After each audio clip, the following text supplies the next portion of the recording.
Welcome to SAC News. Today we are live with a very special guest, Major General William Thoresby Bridges. We will start off with some questions about his early life. First, tell us about your childhood and where you were born and brought up.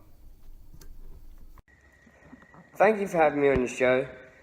Let's start off. I was born on the 18th of February 1861 in Scotland. Then in 1879 I came to Australia. I was in the First World War from 1914 to 1918. As a child I moved to Canada, where later I enrolled in Royal Military College, but failed to graduate. Your role in World War I? What was my role in the war?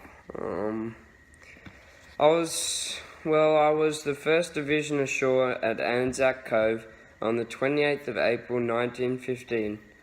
I also was promoted to Major General in Australia in 1914 and was appointed to Commander of the new Australian Imperial Force. In 1902, I was promoted to Lieutenant Colonel. Then in 1906, I was promoted to Colonel. Average soldier prepare for World War I? How did the average soldier prepare for war? That's a hard one. Every single of the 65 million men that were made to fight in the First World War had to be trained before being sent into battle. The training was really hard and tiring, and keep in mind everybody had no experience of training whatsoever with being in the war. Different people had different experiences really, depending on who they were, when they joined and what they were like really, so it's pretty hard to say that one. What were the trenches like? Well, the trenches were horrific. Imagine mud, shells, barbed wire, rain rats, lice mixed together with thousands of people walking across them every single day. And they had the smell in that. It wasn't a pleasant place to be. This led to a lot of diseases. What diseases were there in World War I? Well, the war was a dreadful place. Although the emotional side effects were devastating, so were the diseases that can be deadly. The main ones that my mates died of, or some of my mates, were typhoid fever, smallpox, measles, diarrhea, malaria, and that wasn't just it. There were dozens more. And when these blokes had those diseases, it was not a pleasant place to be. Why did you enlist in the war? Why did I enlist in the war? I enrolled in the war because I wanted to fight for my country and make my wife Edith proud of me, as well as I didn't want to stay at home and be called a coward by the women in my village. So I decided to sign up and become a man of myself. What did soldiers do in their spare time or at night? What did soldiers like to do in their spare time?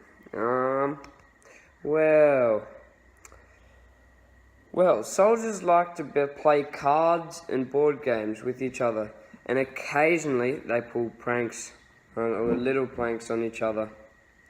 The biggest things they would do after coming back from a horrendous day of doing unbelievable things, that they would always request to have a smoke. But this might have contributed to their health problems because they didn't know that smoking was bad for you. They thought it was cool and trendy. What was your job, or what did you do before the war? Well, what did I do before the war? Well, I had 7 children, one of them who followed in my footsteps, serving on the Western Front a couple of years later. He achieved a rank of major after a couple of years of service. Sadly, after my son returned home, he passed away from bad health. His horse was cared for by a number of Army veterans until sadly being put down in 1923 due to ill health. But I owed my life to that horse. The only way my son could have survived getting shrapnel shot at him was by that horse, as well as being the only Australian horse ever to return home in the First World War due to health restrictions. What was your job, or what did you do before the war? Well, what did I do before the war? Well, I had 7 children, one of them who followed in my footsteps, serving on the Western Front a couple of years later.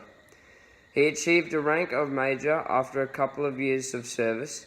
Sadly, after my son returned home, he passed away from bad health. His horse was cared for by a number of Army veterans until sadly being put down in 1923 due to ill health. But I owed my life to that horse. The only way my son could have survived getting shrapnel shot at him was by that horse, as well as being the only Australian horse ever to return home in the First World War due to health restrictions. Who was in your family at the time of the war? I started off with my lovely wife Edith Francis. On 10th of October 1885, I married her. It was in St. John's Church in New South Wales. And it happened to be the same church that my parents got married in.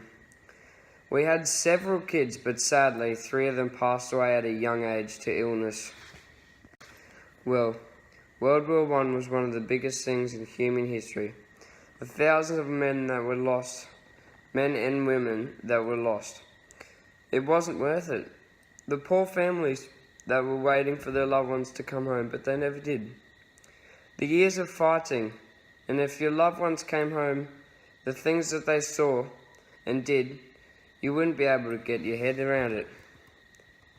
That's why the soldiers came back from the war when they had depression, PTSD, or post-traumatic stress, or mental problems. How it ended for me was when I had a sniper bullet go through one of my main arteries, and I died 3 days later aboard a hospital ship. I became the only Australian killed in the First World War to have my remains returned to Australia. I can't imagine what it would be like, and how war would have impacted you. I would just like to say how much respect I have for soldiers fighting for our country and our freedom. Once again, thank you to Major General William Thoresby Bridges for coming on our show tonight. That's fine. Thank you for having me. Tune in next week because we've got another special guest coming on our show. Okay, thank you and good night.